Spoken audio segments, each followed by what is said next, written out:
আমরাও বলতে চাই, এই দেশে মানবাধিকারের নামে ও কমিশন চালু করে যদি বেহায়াপনার অশ্লীলতার কোরআনের বিরুদ্ধে কথা বলার যদি সুযোগ করে দেয়, আর এই দেশে যদি যার সন্তানের বিধানগুলি যদি বাস্তবায়ন করা হয়, বাংলাদেশের তৌহিদি জনতারা বাংলার জমিনকে কারবালা করে দিবে, ঠিক কিনা?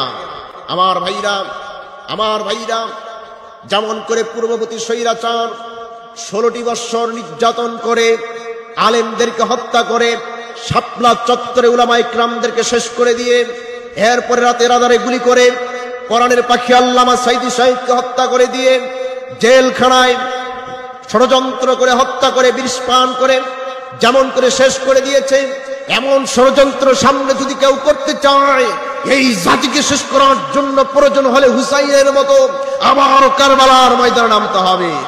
আমার ভাইরা, আমি বলতে চাই, আমার দেশে এটা কোরআনের দেশ, এটা মুসলমানের দেশ, শাহজালাল আলী আমিন রহমতুল্লাহ আলাইহির দেশ, শাহ মাখতুমের দেশ, শাহ কোরআনের দেশ, তিতুমিরের দেশে আমেরিকার লাল চামড়াদের বাহিনীর কোন এই দেশে সুযোগ দেওয়া হবে না। কথা বলেন, কথা ঠিক কিনা?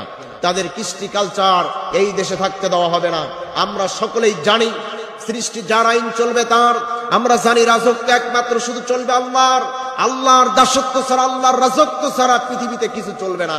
কারণ মানব রচিত আইন দিয়ে যদি শান্তি হতো, 54 বৎসর যারা দেশটিকে চালিয়েছে তারা মানব রচিত আইন দিয়ে এই দেশকে শান্তি আনতে পারে নাই, এই দেশের মানুষকে শান্তিতে ঘুমাতে দিতে পারে নাই, চোর মুক্ত করতে পারে নাই, দুর্নীতি মুক্ত করতে পারে নাই, অন্যায় মুক্ত করতে পারে নাই, জুলুম মুক্ত করতে পারে নাই।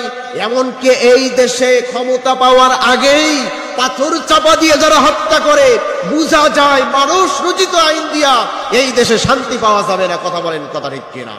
এবার আসেন, আল্লাহ রাব্বুল আলামিন বলে রাজত্ব আমার বিধান দিয়েই চলবে। আমরা সামনে সিদ্ধান্ত নেই, শায়েখে চরমনাই যদি ডাক দেয়, আল্লামা মামুনুল হক যদি ডাক দেন, জামাতের আমির ডাক্তার শফিকুর রহমান যদি ডাক দেন, সকল উলামায়ে কিরামকে ঐক্যবদ্ধ হয়ে যদি এক প্ল্যাটফর্মে এসে বাংলার জমিনে কোরআনের রাজ কায়েম করতে চায়, কোরআন দিয়ে যদি রাষ্ট্র চালাতে চায়, আমরা সকলেই তাদের ডাকে সাড়া দিয়ে আমরা ময়দানে নেমে যাব। কথা বলেন, কথা ঠিক কিনা? আমরা চাই কোরআন দিয়ে রাষ্ট্র চলুক, কোরআন দিয়ে দেশ চলুক। কোরআন দিয়ে যদি রাষ্ট্র আর দেশ যদি চলে, এই দেশে চোর থাকবে না, ধর্ষণ থাকবে না, জানা থাকবে না, ইয়াবা থাকবে না। না থাকার কারণেই এই সাদা চামড়ার দালালেরা চায় যে কোরআন যদি বসে যায়, তারা দুর্নীতি করতে পারবে না, কলমের খোঁচায় ঘুষ খেতে পারবে না, তারা জুলুম করতে পারবে না, অপর নারীকে স্বামীকে বেঁধে রেখে স্ত্রীকে হত্যা করতে পারবে না। কথা বলেন, কথা ঠিক কিনা? এজন্য আসুন আমরা সকলেই সিদ্ধান্ত নেই, সামনের বাংলাদেশ আমরা কোরআনের দেশ দেখতে চাই, আগামীর দেশ ইসলামের দেশ দেখতে চাই, সংসদে আমরা আলেমদেরকে দেখতে চাই, সংসদে আল্লাহর কোরআন আমরা দেখতে চাই, ঠিক কিনা? আল্লাহর কোরআন দিয়ে যদি রাষ্ট্র চলে, এই দেশে বোতল খাওয়ার মতো একজনও সাহস পাবে না। এজন্য আসুন আমরা সকলেই এই কোরআনের জন্য ঐক্যবদ্ধ হয়ে ডক্টর শফিকুর রহমানের নেতৃত্বে, শায়েখে চরমনাইয়ের নেতৃত্বে, আল্লামা মামুনুল হকের নেতৃত্বে আমরা ময়দানে নেমে যাব।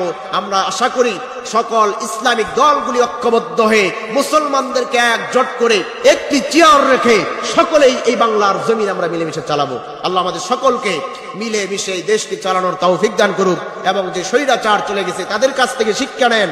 আপনাকে যারা ক্ষমতায় বসিয়েছে, অবশ্যই 1 বছর না হতে আপনি যদি ইসলাম বিরোধী কোনো কথা বা বাস্তবায়ন করতে চান, তাহলে স্বৈরাচারের মতোই কিন্তু আপনার অবস্থাও হবে। অতএব স্বৈরাচারের কাছ থেকে শিক্ষা নেন। 16 বছরে কিছু করতে পারে নাই, অল্প সময় হাতে নিয়ে ইসলামের বিরুদ্ধে যাইয়েন না।